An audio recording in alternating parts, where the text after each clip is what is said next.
안녕하세요. 정말 얼마 전에 상상도 하기 싫은 소름 끼치는 일을 겪게 되어서 이렇게 사연을 적게 되었습니다. 주변에서 제 이야기를 듣고 꼭 제보를 하라고 네가 겪은 거는 만천하에 알려야 한다고 말을 해주어서 용기를 내었네요. 저는 정말로 평범한 삶을 살고 있는 사람이었어요. 아이 아빠입니다. 그것도 4명의 아이 아빠예요. 삼성전자에 다니다가 다른 회사로 스카웃되어서 억대 연봉을 받고 아이들 키우는데 부족함 없이 살았던 사람이에요. 사실 힘들기도 했지만 아무래도 제 밑으로는 아이들도 4명이나 있고 아내도 있으니까 힘든 티를 냈으면 안 되었지요. 그래도 전에는 삼성도 다니고 꽤나 스펙이 좋은 편이어서 돈 버는 것에 있어서 제가 부족함이 있는 것은 단 하나도 없었습니다. 아내한테도 못 해준 적도 없어요. 항상 생일 때면 명품백도 사주고 해주고 싶은 거는 나름대로 다 해주면서 살았다고 생각을 하거든요. 적어도 1년에 한 번씩은 해외여행을 갔고 그랬거든요. 아들 4명은 아빠 아빠 하면서 잘 따랐고요. 아들이라서 그런진 몰라도 오히려 아이들은 아빠를 더 잘 따랐습니다. 엄마는 오히려 약간 잔소리를 많이 하고 본인들한테 뭐라고 하는 사람이라고 생각을 한 것인지 잔소리 안 하는 저를 더 좋아하더라고요. 여튼 그렇게 저는 남들과 다를 것 없이 평범한 한 가정의 가장이었어요. 부족한 것 없이 아이들에게 잘해주려고 정말 많은 노력을 기울였고 직장인으로서 힘들 때도 많았지만 애들 생각하면서 버티며 살아온 한 사람이었지요. 그런 저에게 평범하디 평범한 삶을 살고 큰 트러블 없이 살아온 저에게 엄청난 사건이 발생했습니다. 어느 날 갑자기 피오줌이 나오는 거였어요. 고름도 나오고 이상하다 싶었지요. 워낙에 평소에는 바쁘니까 그냥 약국에 가서 혈뇨가 나오는데 약 좀 주세요. 요즘 너무 무리를 해서 혈뇨가 나오는 것 같아요. 약 대충 받아서 먹고 그랬거든요. 그런데 약사가 혈뇨면 그래도 비뇨기과라도 가봐야 할 것 같은데요? 저번 달에도 약 받아가셨는데 이번 달에도 또 혈뇨 나오신 거 보면 그냥 넘어갈 문제는 아닌 것 같아요. 약사의 한마디에 저는 순간 무섭더라고요. 내가 내 몸을 너무 안 돌보고 지금 사는 걸까? 어떻게 하지? 큰일 났네. 그날 저는 반차를 내고 점심을 먹으러 가는 대신에 병원에 가게 되었어요. 워낙에 직장 근처에 있는 병원들은 점심시간에 직장인들로 북적북적거리니까 가지는 못했고 주변에 엄청 낡고 거의 돌아가시기 직전인 머리 하얀 할아버지가 은퇴하지 않고 비뇨기과를 운영하고 있는 그런 곳이 있었거든요. 그곳에 갔습니다. 뭐 진료를 제대로 못하는 것인지 그 병원 앞에 남초 집단 회사 사무실이 몇 개 있는데도 불구하고 손님이 단 한 명도 없더라고요. 제가 가자마자 뭐 때문에 왔어? 혈뇨 때문에 왔습니다. 정간호사, 그러면 이 사람 혈액 검사랑 소변 받고 해봐. 그 할아버지는 약간 저를 보자마자 아싸리 건수 잡았다. 돈 뽑아 먹어야겠다라는 식으로 엄청나게 많은 검사를 했어요. 저는 원래 이렇게 검사를 많이 하는 건가 싶었습니다. 검사 받는 데만 거의 2시간 정도 걸렸으니까요. 그런데 의사가 저에게 그러더라고요. 정계정맥류네. 그러니까 혈뇨 나오고 무정자증인 거지. 이거 앓은 지 꽤 되었는데? 그동안은 무정자증 증상만 있다가 이제 이게 세월이 많이 흐르니 혈뇨도 나오는 거고 젊은 사내가 벌써부터 정계정맥류 걸리고 내가 봤을 때는 이거는 어릴 때부터 있었던 것 같은데 결혼은 했는가? 무정자증인데. 의사는 코에 걸친 안경을 쓸어올리며 저에게 말했습니다. 저는 깜짝 놀랐어요. 내가 무정자증이라고? 말도 안 돼.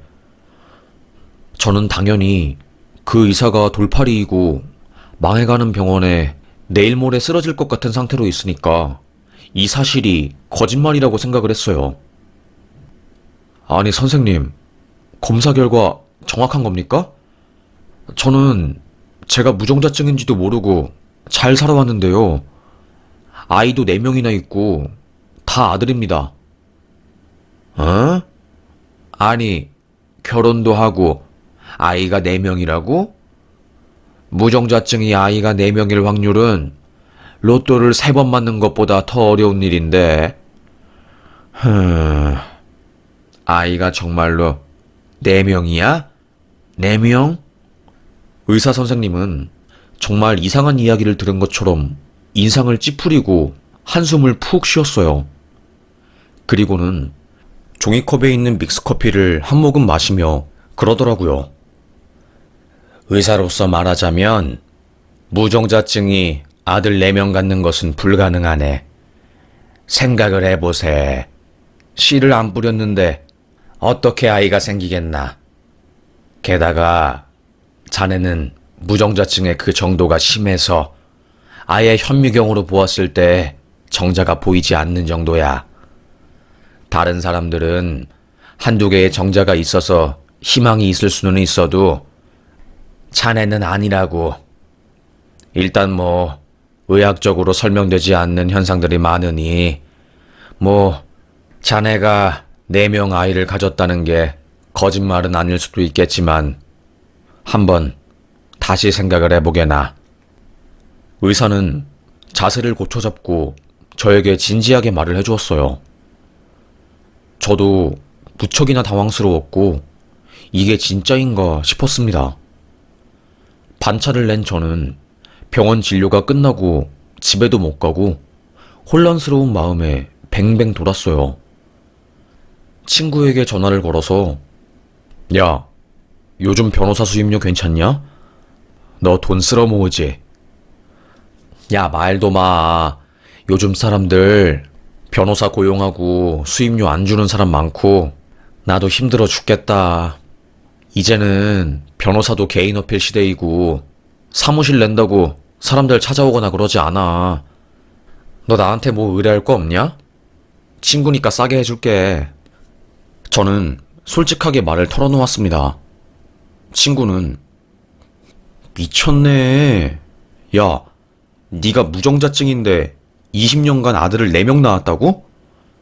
그 세월간 네가 무정자증인 걸 모른 너도 신기하다. 솔직히 친구고 뭐고 변호사로서 많은 판례를 보면서 산 나로서 말하자면 네 아내 불륜이야. 무정자증이 아이 갖는 거는 거의 확률이 낮고 그래서 결혼하고 나서 자기 무정자증인데 아내가 임신했다고 이상하다고 하면서 찾아오고 친자검사하는 사람들 많아. 다들 불일치 나와서 소송 걸고. 에휴, 너 어쩌냐.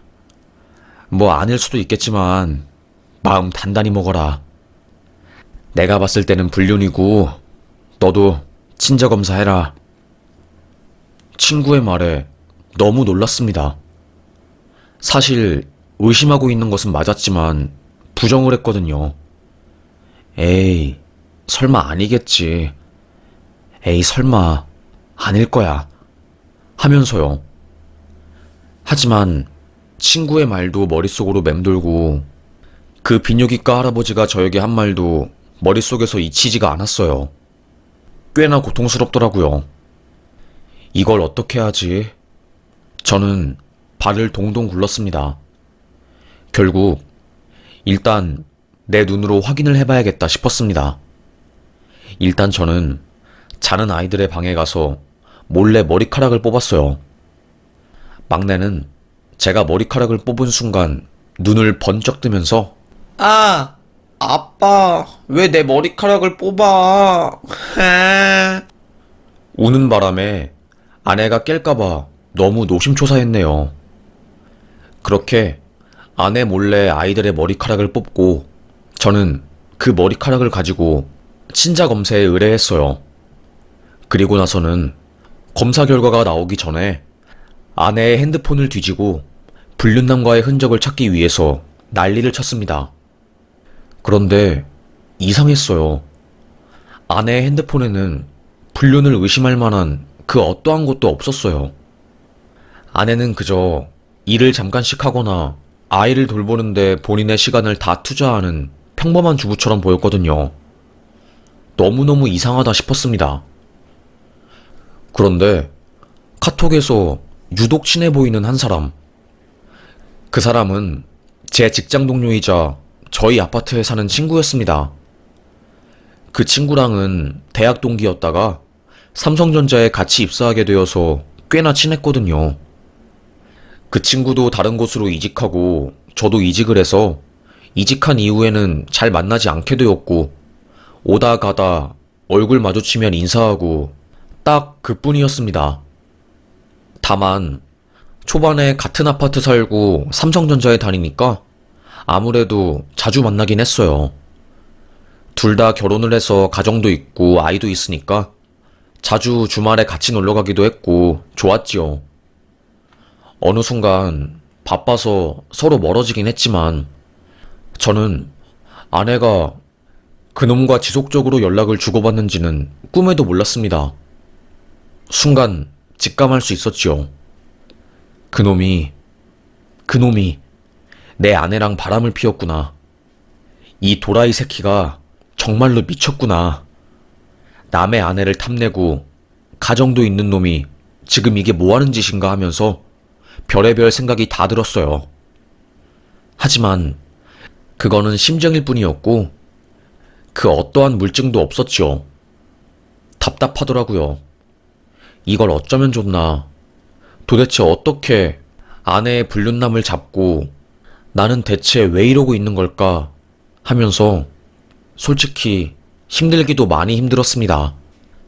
가만히만 있어도 몸에 힘이 쫙 빠지고 살 가치를 못 느끼고 있는데 이렇게 제가 손수 상간남까지 잡으려고 하니까 너무 힘들더라고요. 그리고 며칠 뒤 검사 결과서가 나왔습니다. 친자 확인 검사 결과 불일치입니다. 굵은 글씨로 표시되어 있는 줄을 딱 읽은 순간 예상을 했던 결과임에도 불구하고 상당히 고통스럽고 힘들더라고요. 와야 할 게 오고야 말았는데 예상을 하고 시뮬레이션을 몇 번이나 돌려봤는데 마음이 무너져 내리는 것은 어쩔 수가 없구나. 손을 달달달 떨었습니다. 그리고 저는 화가 났어요. 바로 저는 밑집으로 찾아갔어요. 안태근이 사는 곳이었습니다. 제가 유력하게 아내의 불륜남이라고 지목한 그 남자였습니다. 야, 이 안태근 개놈 자식아. 범죄자놈. 남의 아내랑 그 짓거리를 20년 동안 나 몰래 해? 그러고도 니놈이 사람이야? 안태근 개놈아. 오늘 너 죽고 나 죽자. 제가 고래고래 소리를 지르니까 안태근은 아니 형님 무슨 소리예요 갑자기. 아니 제가 형님 아내를 왜 탐내고 왜 만나요?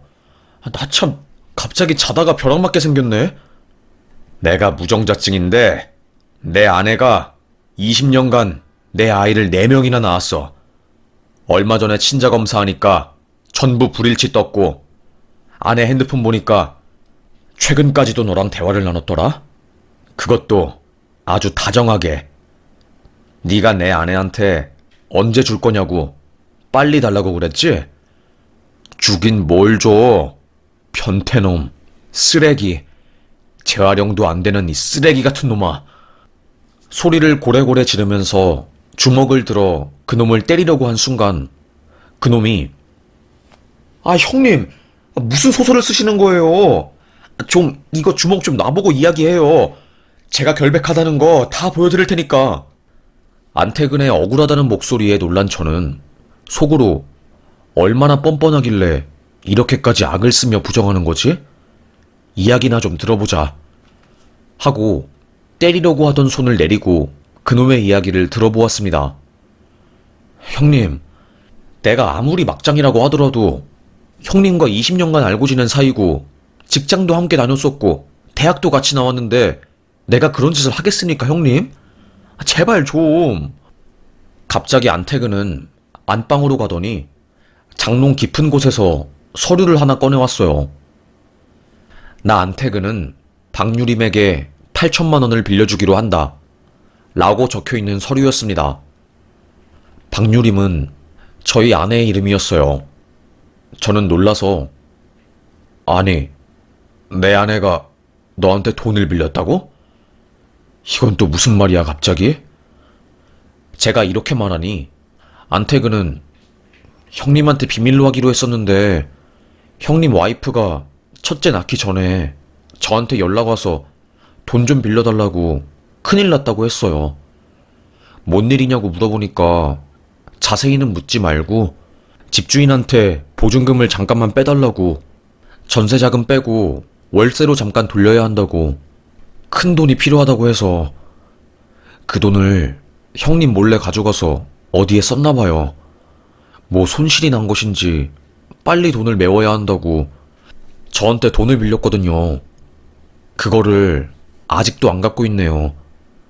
그래서 제가 그 돈 받으려고 당신 아내 박유림 씨한테 이도 저도 못하고 벌벌거리면서 문자하는 거예요. 연인 관계가 아니라. 미치겠네. 저희 아내도 알고 아내는 형한테 빨리 말해서 돈 받으라고 하는데 박유림 씨가 남편한테만큼은 제발 말하지 말라고 해서, 그래서 지금 제가 이렇게 긴 시간 그 돈도 다 못 받고 제발 좀 달라고 한 거잖아요. 좀 주라고. 한 번만 주라고. 이상한 게 아니라요. 미치겠네. 돈 못 받은 것도 억울한데 이제는 불륜 나무로 몰리고. 형 좀, 나를 좀 믿어요. 형 아내보다 나랑 형이 알고 지낸 세월이 더 길잖아요. 저는 미안하다. 내가 너무 극단적으로 생각했나봐. 그러네. 내가 미쳤네. 알겠어. 미안해. 그리고 저는 곰곰이 생각을 했어요. 전세자금 2억으로 신혼집에 들어왔고 그 중에 1억 8천은 제 돈이고 나머지 2천이 아내 돈이었는데, 그 당시 제가 아버지한테 증여받을 게 있어서 서류랑 법적인 문제로 신혼집 계약을 제 명의로 못하고 아내 명의로 했거든요. 그런데 아내가 저 몰래 중간에 집주인한테 전세금을 받아서 월세로 돌렸고 그 전세금을 어디론가 홀라당 날려버린 거였어요. 저는 아무것도 몰랐지요. 그 집에서 거의 20년 넘게 살고 있었고요. 저는 그 사이에 그 집주인 얼굴을 본 적은 손에 꼽습니다. 초반에 부동산에서 계약할 때 빼고는 본 적도 없었고 전부 다 아내가 알아서 했으니까요. 저는 설마 했어요. 아니겠지 했습니다. 설마 집주인이랑? 에이 싶었습니다. 변호사 친구에게 말하니까, 야, 니는 아직 세상을 덜 살았구나. 이 세상이 얼마나 찌들고 더러운지 네가 좀 알아야겠는데? 집주인이랑 바람난 거는 약과야. 시모랑 시부랑 이런 사람이랑도 불륜하는 게 이 세상이다. 내가 변호사 일하다 보니까 진짜 별의별 일이 다 있더라고. 에휴, 일단 그럼 집주인 뒷조사부터 해라. 친구의 말을 듣고 저는 사람을 써서 아내를 일주일 정도 따라다니게 만들었습니다. 그리고 그때 알게 되었어요. 아내가 20년 넘게 집주인과 그렇고 그런 사이였다는 것을요. 아이를 가지지 않았을 때 아내는 도박에 빠졌나 봐요. 평범한 가정주부인 아내가 그런 짓을 하고 다닐 거라고는 상상도 못했는데, 여튼 도박에 빠진 아내는 가지고 있었던 돈도 다 날리고 전세 자금까지 손을 댄 거였죠. 그게 빵꾸가 나니까 태근이한테 돈 빌리고 집주인한테 사정을 말하니 재력가인 집주인이 굉장히 따뜻하게 괜찮다고 남편분한테는 비밀로 할 테니까 돈 다 모으면 그때 전세자금 주어도 된다고, 사정이 힘들어 보이니까 월세는 받지 않겠다고 한 겁니다. 아니, 어떤 집주인이 세입자한테 월세도 안 받고 전세자금을 빌려줘요. 말이 안 되잖아요. 알고 보니까 집주인은 어여쁜 제 아내에게 흑심이 있었던 거고, 아내는 집주인의 그런 모습, 그리고 재력이나 이런 것에 후광 효과를 느껴서 마음을 주게 된 거였고, 둘은 연인 관계로 발전한 거였습니다. 너무너무 소름 돋더라고요. 그때 생각을 해보니까 제 아이들의 얼굴이 집주인 얼굴을 닮은 것 같기도 하고 억장이 무너지는 듯 했습니다. 애들을 위해서 내 인생 20년을 바쳤는데 결국에 나는 애 아빠가 아니고 아내는 나 몰래 바람나서 집주인과 미래를 즐기고, 이게 무슨 드라마보다 더한 드라마예요. 저는 아무것도 모르고 상간남의 집에서 산 거였고요. 그 즉시 장롱에서 부동산 서류를 뒤졌습니다. 부동산 서류에서 나온 집주인의 집 주소. 저는 그곳에 찾아갔어요. 어떻게 운전한지도 몰랐지요. 남양주였나? 경기도 쪽 아치울 마을 그 근처에서 집주인은 살고 있었습니다. 뺀찌를 가져가서 집주인의 문을 쾅쾅 두드렸어요. 그때 그 집에서 한 아줌마가 나오더라고요.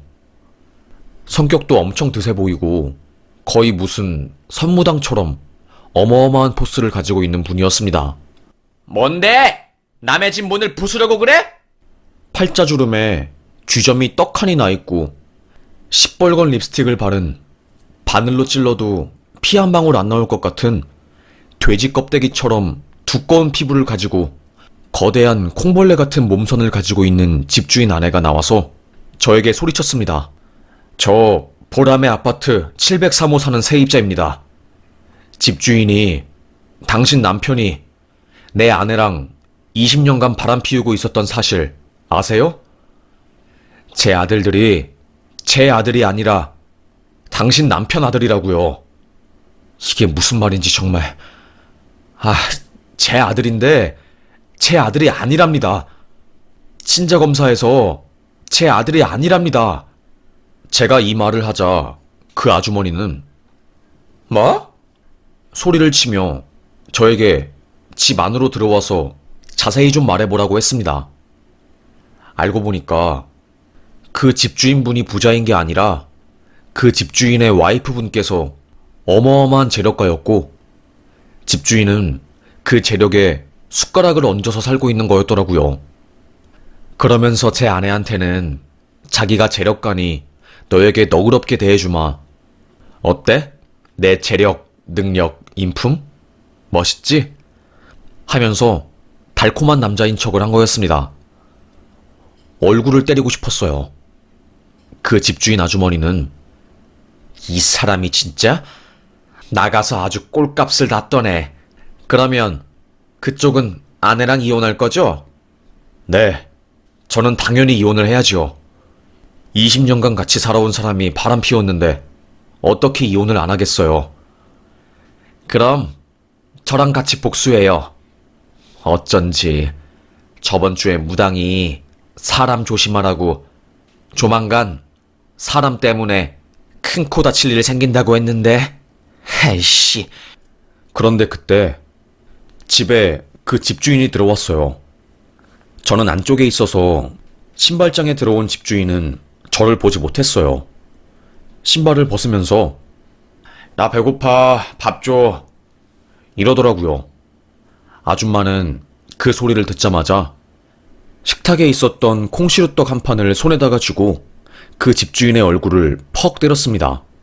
팥이 수수수 떨어지면서 팥 몇 개는 그 집주인의 콧구멍에 박히고 집주인의 얼굴은 완전히 시루떡 범벅이었어요.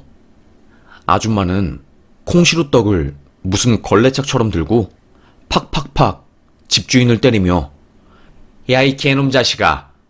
마누라 돈으로 밖에 나가서 부자인 척하고 세입자랑 바람 피우고 장난하냐? 오늘은 너 죽고 나 죽는 날이야. 오늘 너랑 나랑 재산 날이다. 그리고서는 성냥개비, 이쑤시개처럼 위태위태 호리호리한 집주인의 멱을 잡고 소파로 내치는 겁니다. 무슨 장군처럼 생긴 거대한 아줌마는 힘이 어찌나 센지 TV를 들어서 그 집주인의 몸탱이에 던졌어요. 으악거리는 집주인은 당신 왜 그래?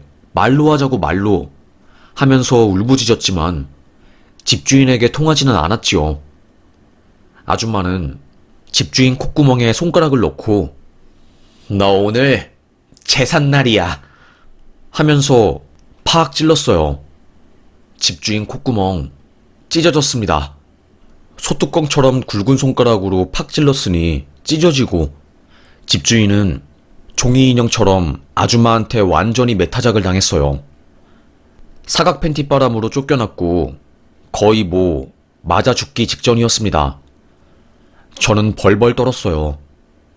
복수는 저렇게 하는 거구나 하고요. 그리고 아줌마가 저를 보고 말하더라고요. 친자 검사 또 해야 하죠? 불륜 입증해야 하니까 머리카락 필요하겠네. 기다려봐. 집주인의 목에 올라탄 아줌마는 양손으로 막 집주인의 머리를 쥐어 뜯었습니다. 아, 짱 아파. 하지 말라고. 내 머리. 내 머리. 머리카락 얼마 안 남아있던 집주인의 머리는 민둥산이 되어버렸고 양손 가득 머리카락을 뽑은 아줌마는 이거면 넉넉하죠? 씩 웃었습니다. 와, 저 대신 복수를 해줘서 통쾌하긴 했지만 진짜 좀 무섭더라고요. 저는 알겠습니다 하고 빠르게 그 현장을 떠났고 집에 있는 아내를 보자마자 당신 미쳤구나. 우리 아이, 내 아이 아닌 거 내가 모를 줄 알았어? 당장 꺼져. 소리를 쳤습니다. 아무것도 모르는 아내는 어안이 벙벙한 표정을 지었고 저는 그때 친자검사 확인서, 무정자증 등등을 다 말해주면서 꺼지라고 했지요. 아내는 놀라서 오해라고 했지만 오해는 개뿔, 꼭 오해라고 변명을 하더라고요. 제가 소리를 치니까 아내는 놀라서 집을 나가고 저는 처가댁에 전화해서 이 모든 사실을 말해주었습니다. 거짓말. 농담하지 말게나 자네. 어떻게 해도 그런 농담을 하는 겐가. 내 딸은 그럴 리가 없다네. 소리를 치니까 저는 바로 서류를 보내줬습니다. 서류를 본 장인은 벌벌 떨면서 쓰러졌고 장모님은 아내 뺨을 때리며 너 진짜 끝까지 부모 속을 썩이는구나. 내가 미쳐. 정말 미쳐. 소리를 빽 질렀어요. 에휴, 그렇게 저희 가정은 파탄이 났습니다. 아이들도 알고 보니 자기가 아빠의 자식이 아니란 것을 알고 오랜 시간 동안 충격받아서 저와 이야기도 안 하고 거의 방에만 있었던 것 같아요. 다행히 상담 치료를 받으면서 그리고 제가 아이들을 품고 키운 정으로 끝까지 책임지기로 마음을 먹으면서 다시 저희는 사이가 좋아졌어요. 아내는 처가댁에 가서 이혼 소송을 준비하고 있었고요. 그리고 제가 서류 관련해서 처가댁에 잠깐 갔는데 처가댁 앞에서 어떤 여자가 머리채를 잡히고 속옷만 입은 채 빙그르르 어떤 아줌마한테 끌려다니면서 맞고 있었던 겁니다. 자세히 보니까 집주인 아내분과 제 아내였어요. 집주인 아내분은 너 죽어라. 죽어. 하면서 집에서 가져온 신문지 몽둥이로 아내를 때리고 있었고 아내는 깍거리면서 도망가고 있었어요. 그때 아내가 넘어지면서 옆에 쓰레기장에 발을 헛디뎠고 그야말로 장관이 펼쳐졌지요. 음식물 쓰레기통이 옆으로 넘어지면서 아내가 음식물 쓰레기를 전부 다 온몸으로 받아냈고 멧돼지가 잡히는 소리, 꾸액 소리를 내면서 토를 하더라고요. 집주인 아내 아줌마는 에휴 더러워. 그딴 짓을 하니까 신이 그렇게 벌을 준 거지. 구데기에 빠져서 평생 인생 그렇게 살아라. 아주 잘 됐네. 하고 아내에게 침을 확 뱉고 나가더라고요. 그 모습을 보는데 제 속이 다 시원해졌습니다. 와, 진짜 복수는 저렇게 하는 거구나 싶었어요. 아줌마는 저를 보면서 아니, 왜 또 이쪽에 온 거야? 이혼한다고 하지 않았어? 아니, 서류 관련해서 좀 찾아낼 게 있어서. 변호사 선임 안 한 거야? 마주치지 마. 저에게 소리를 지르며 어차피 같은 피해자고 우리도 마음고생 심하니까 언제든지 자기가 도울 거 있으면 말하라고 하더라고요. 고마웠고 감사했죠. 저는 그 사건 이후로 갈 곳을 잃었는데 다행히 그 아주머니 분께서 자기 아파트 다른 전셋집을 저에게 싸게 계약해 주신다고 해서 그곳에 아들들과 들어가서 지금은 아내와 떨어져서 살고 있습니다. 얼마나 다행인지 몰랐어요. 저는 회사까지 한 달 동안 휴직을 하면서 마음을 돌보고 지금은 다행히 어느 정도 추스린 상태에서 소송을 하고 있습니다. 결과 나오면 민사까지 가려고요. 그들이 아주 치밀하게 저를 속였더라고요. 생각만 해도 벌벌 떨리고 너무너무 화가 납니다. 어떻게 이럴 수가 있는 것인지. 하여튼 너무나도 큰 배신감에 항상 밤잠 못 이루고 마음고생하고 많이 힘들었는데 그럼에도 불구하고 그래도 마음이 좀 나아져서 이제는 살만하네요. 아이들은 아버지, 저희가 피가 안 섞였다고 하더라도 20년간 아버지는 저희에게 최선을 다해 주셨어요. 아버지가 없으면 저희도 없어요. 저희는 언제나 아버지 편이었어요. 이제 어머니는 머릿속에서 잊으세요. 저희가 든든하게 곁에서 지켜줄 거니까요. 라고 말을 하면서 저의 손을 꼭 잡아주었어요. 얼마나 감동이고 감사했는지 몰랐지요. 정말 내가 힘들지만 그럼에도 불구하고 영원한 것은 이 아이들이구나. 꼭 피가 섞여야지 진정한 가족이 아니라 정말 이런 식으로도 가족이 한 가족이 될 수도 있는 거구나 라는 생각이 들었습니다. 그리고 감동적이었어요. 그래도 아이들이 아빠의 마음을 아는구나. 내가 믿을 거는 우리 아이들밖에 없구나 라는 생각에 눈물이 나려고 하더라고요.